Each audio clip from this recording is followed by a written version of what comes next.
Honorable Minister, thank you also for your statement. How I wish the Minister of Foreign Affairs would leave the Minister of Health, because I'm about to ask him a question and they're having a conversation. I need your help, sir. Ask your question and your question will be answered. Thank you. Honorable Minister, as I ask you my question, I want you to take note of the following. 1, you have stopped giving the daily updates of the COVID status. 2, all the health inspection posts intercity have disappeared.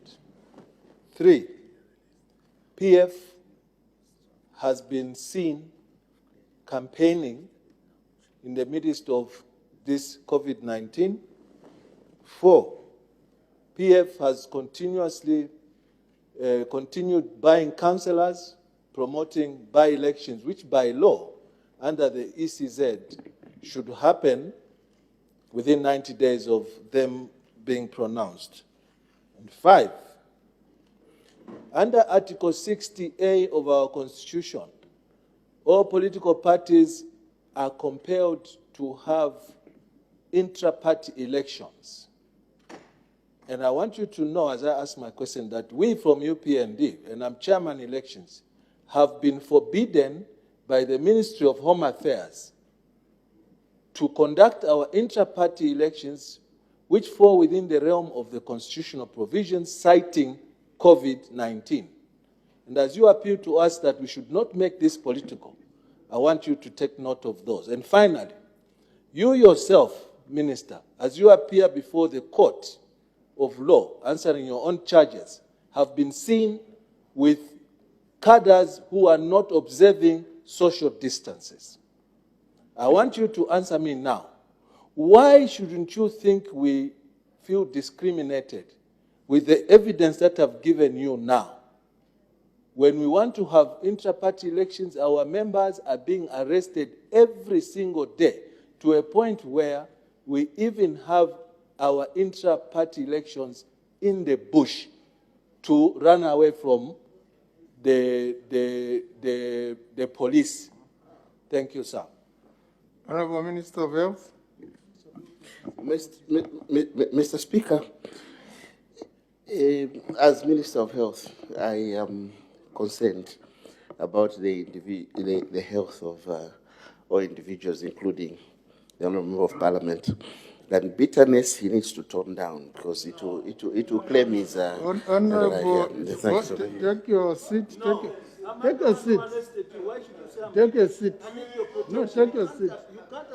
Take a seat. Take a seat. Honourable Minister of Health. Order, order. Honourable Member for Mazabuka. Honourable Minister of Health. Let's proceed in a temperate way. Let's proceed in a temperate way. Proceed. No, he must order, order, order. I demand that you withdraw bitterness. Mr. Speaker. Take a seat. No, there's no point of order. Mr. Speaker, I thank you for your guidance. And Mr. Speaker. Sir, I need your protection. You've been protected. Take a seat. Take a seat. I've directed that he should be temperate in his discourse. And he has taken note of that. Mr. Speaker, I thank you for your guidance. And Mr. Speaker, let COVID-19 not be used as a reason for people to suddenly become democratic. The UPND has never held elections for many years. So, Mr. Speaker, Honourable let us not use Minister of Health, take a seat. Take a seat.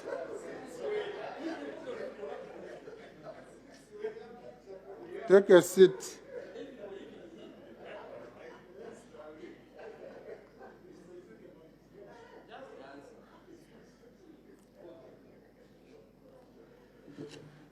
Honourable Minister of Health, I'm sure we can proceed otherwise.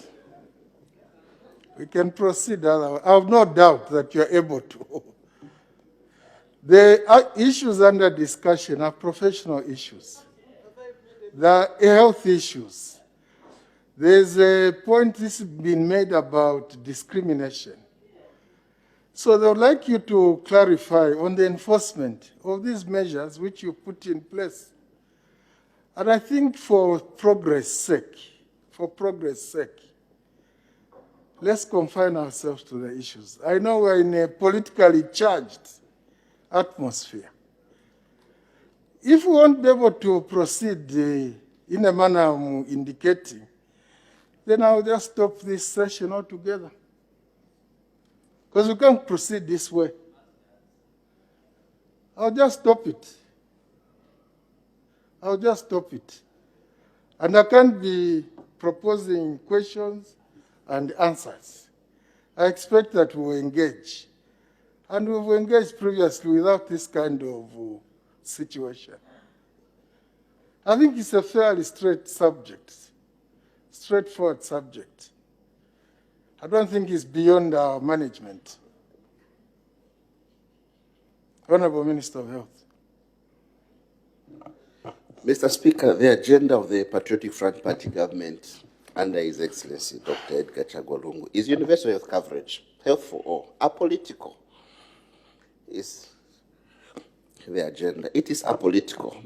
Mr. Speaker, we don't want to characterize gatherings on political grounds, on racial grounds, on religious grounds.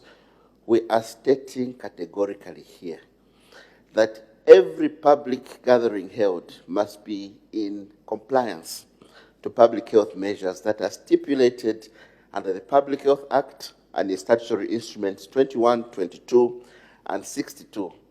Nothing else matters because we endeavor, we aspire for health for everyone, everywhere. And therefore, Mr. Speaker, I use this opportunity to call upon all stakeholders, political, religious, traditional, to ensure that as they hold any gatherings of any nature, they adhere to the measures that have been stipulated in the Public Health Act and the statutory instruments 21, 22, and 62. Mr. Speaker, this will help us stem community spread of COVID-19. And COVID-19 is a grave emergency of public health nature, but impacting negatively on all other sectors of our economy. And the earlier we acted, in an apolitical manner, the better. Mr. Speaker, let me use this opportunity in responding to the Honourable Member of Parliament that unity of purpose, solidarity, non-stigmatization, and non-politicization of COVID-19 will be key in responding to COVID-19. So my response is, let us all act responsibly in compliance to public health measures, social measures that are stipulated in the laws that exist to protect the public from COVID-19. Mr. Speaker, thank you.